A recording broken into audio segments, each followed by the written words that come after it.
Huge standing ovation. Thank you, guys. Thank you. Thank you, ladies.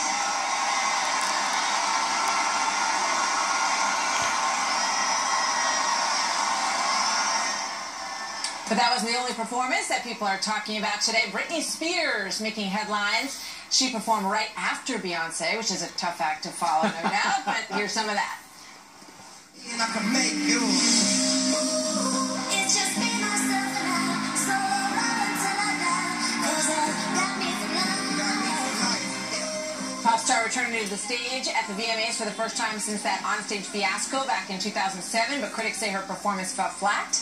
With them, they say that it failed to impress. Comedian Jimmy Fallon was also out there last night, dressed up as the embattled Olympian Ryan Lochte, poking fun at his recent run-in with the law in Brazil.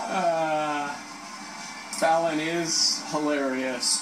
Poor Ryan Lochte.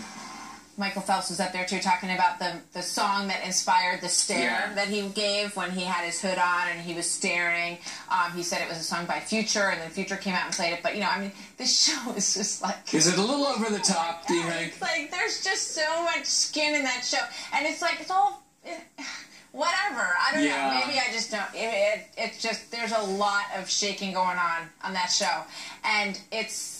Everybody's grabbing some part of their body, like but every 2 clearly seconds. you Somebody's watched. grabbing a different part of their body. Clearly you watched. Just because I knew we were going to talk about it this morning, and I want to see what what all the buzz is about. So, anyway, see what Okay, all right. How about this story? We want to end this hour.